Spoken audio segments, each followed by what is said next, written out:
Welcome back. You're listening to the discussion Innovation in Government, sponsored by Carahsoft on Federal News Network. I'm your host, Jason Miller. My guest today is Matt Madrock, the head of U.S. Public Sector for Zoom. Matt, before break, you gave a lot of great examples of how agencies were actually being innovative. You mentioned Air Force using recruiting. You mentioned FEMA doing a lot of work in the field. And then obviously the courts cases and critical versus maybe non-critical and what has to be in person and what can be done through Zoom and video teleconferencing. The other piece to this that I'd like you to address is the citizen services side.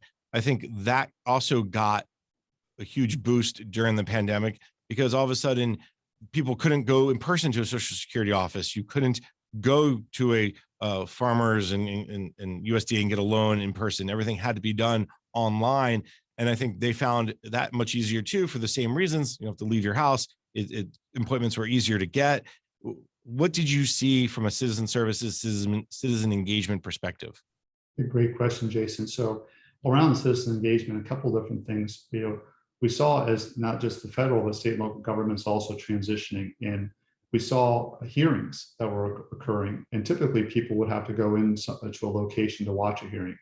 Now you saw a lot of these hearings going into a remote status.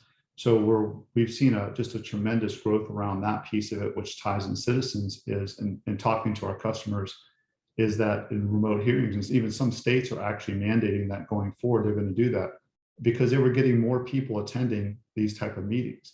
It's hard that if a hearing is at 5 o'clock on a Wednesday and kids have events or something happens and traffic's bad, I can't get there, I can't participate in that, but I can pop on my Zoom, go ahead and listen, watch what was going on. So they were getting more citizen engagement that way. The other part was that around services, as you kind of mentioned, whether it be DMV and others, people started to look at what are the complexities around that they were going with before and how they start to get keeping those services alive.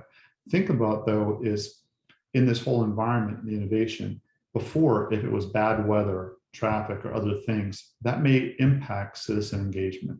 Now with these type of solutions like Zoom, what it allows you to do is be able to have that citizen engagement, productivity out there, and be able to make sure that on an ongoing basis, as part of their whole, I'll call citizen engagement continuity as they go forward. No longer they be impacted by bad weather or other types of things. They can still be productive whether they're in the office or from home to provide those services. Have you heard from state and local or federal clients and customers who've said, we've had more participation than ever before because it's been on Zoom? Or have you seen any data that kind of shows just how much people kind of moved in that direction? I mean, partly we can blame the pandemic. We were bored. What else do we have to do but tune into a county council meeting, right? But I think there's more to that. I think the ease of use is the other piece. Absolutely, Jason. So the ease of use is there so people can just jump onto it. You could be eating dinner while you're watching this. And so again, getting back family time. But we have seen local and state local governments who have actually gone out and they have said their participation as they monitor is going up. So we're actually looking with some of them to do some background checking, just kind of say, hey, how did you see, where did it go up? What were the things, the feedback? So what they've done is people were kind of catapulted into this situation. Now they're kind of coming back and really going to their constituents and asking them, what would be more helpful? What are the things you think we should improve on this to actually make it better for them as they're going in, and hopefully bring more people in to participate in these local events. One of the things that you also talked about was this use of online collaboration tools, online video tools to drive kind of the bringing more people together that maybe normally wouldn't participate. And I'm not talking about like county council meetings, but for agencies specifically, as they had industry days, as an example, where you no longer had to fly in, but you could do it remotely. Where do you see the future going with these things? Is it something that, we've crossed a line that we're never going to go back, or what? What are you hearing? Yeah, I think it's one of those things I wish I had a dollar for every time that someone asked me that question. The interesting thing around this is that we think it's going to be a hybrid environment. I mean, if you think about where we're watching people transition, we've watched countries open up. We've watched offices open up in the States. We've also watched them close back down because of other types of things that were going on around the pandemic. So it's one of those things, Jason. I think as people evolve through this, they're going to really evaluate on a case-by-case basis how they're going to do that. Some areas may be more in person, some hybrid, and it's also going to be that part that we kind of talked early on around what are the policies and procedures and how that agency is going to embrace the new workplace, people-centric workplace in their decisions. I think that's a good segue to the broader conversation about what the future of work looks like. I think all can agree it's going to be a hybrid environment. I think once you let the genie out of the bottle of telework, you're not putting it back in. And I think agencies have to adjust to that hybrid environment. It's not just maybe even 1 day a week. I mean, you heard some agencies that want to go 3-4 days a week of telework. Where do you see, and how are you helping agencies prepare for what that future work environment looks like? Yeah. Well, I'll take a couple of points here and I'll share what, let's start with the problem and then kind of where we're transitioning to this and what they're looking at. So the challenges that the government agencies were faced with was end user complexity. Moving people home, they didn't know what to do. There was not a plan in place. There was complexity around security, how they did things, how they connected with different systems. Then they saw also that costly legacy telephony systems on site that couldn't scale the telework. So equipment would that investments that the government had made, equipment just sat there and was not able to be used in the telework at that time in the telework environment. You saw separate web meeting solutions that didn't scale for the new needs. You saw multiple layers of security having to be added on to where they were sending certain solutions home that they had to put in place because there weren't security protocols or certain security mechanisms in place. And then you also saw cases where someone may have one solution, but it's multiple platforms that were built on top of it that either don't integrate or provide scalability and flexibility. So we saw all those came to fruition of what was going on around the government. Now, I say there's 5 things that really tie into I'll call what you look for in a successful communications collaboration solution, cloud-based. It's ease of use. We talked about that earlier. That becomes the #1 thing I've heard from every single customer. It's easy to use. I can turn it on. I've had it ingrained in the fabric of my personal life. I know how to use it. And I know it's secure. It's scalable. I can scale this. So we sent thousands of people home in a day, and we help people who were actually having not just scale, but to provide them town hall webinar meetings. How do they do this remotely? Event help. All those things to be able to scale quickly across here. And that was one of the challenges that people were having before. We were able to innovate. So that innovation is being able to provide all the types of new feature sets, backgrounds, all in immersive rooms. So now you have these things we're working with now in Zoom, where you can create a room where if you're in a classroom, you can have different faces sitting up. You can create different types of immersive things to make this even feel more of the human interaction and human connection. The extensibility, and this becomes important because in our commercial version, we have hundreds of integrations with different solutions.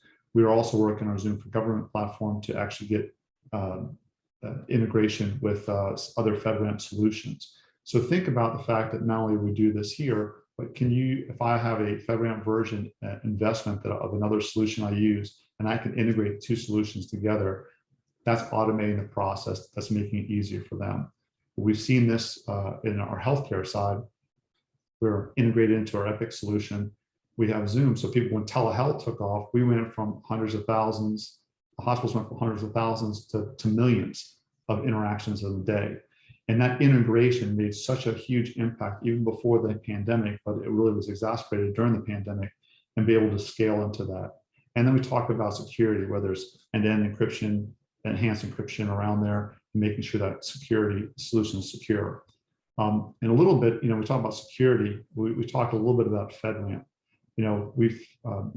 Zoom has had our Zoom for Government platform, which has been impact level 2 moderate, authorized since April of 2019, and covers web meetings, webinars, Zoom rooms, conference connections, and Zoom phone. US-based data centers, and all communications resides in those US data centers. But the innovation that we went through this past year was going from an impact level 2, from the needs of our customers that were asking, to go to impact level 4. So right now, we just made an announcement that we were impact level 4 authorization to operate with conditions with the Air Force as we go through our provisional DISA approvals. But it shows that, like us, like other cloud-based solution vendors in the space, all focusing around the customer, what was centric. The customer needed this and asking us. Well, what's really important is you start to transition into the government, this FedRAMP. Now state governments are coming up with StateRAMP. StateRAMP is now following in a lot of the reciprocity around FedRAMP. So you can see as they start to do this authorization certifications, the security reports, all the things out that you're following all these rules, then states and groups won't have to go out and do their own reviews. All of these have gone through a rigorous platform review across the board. I'm glad you used the word reciprocity when you brought up StateRAMP. I can only just see them coming up with their own approach that's kind of based on FedRAMP, but not necessarily one for one. I certainly hope that they don't put you and all your vendor colleagues in through the process again, because I know FedRAMP is while valuable, it can be time consuming and expensive and the like. And as you said, the Air Force's acceptance of, you said IL4 is really important. Is the security piece, we don't hear much about it. I mean, I don't think a lot of agencies worry about the security around Zoom or any other kind of many of these cloud applications. Do you think that there's been the pandemic plus time has really enabled that kind of people are much more relaxed about it in a good way, not relaxed in terms of rigorousness?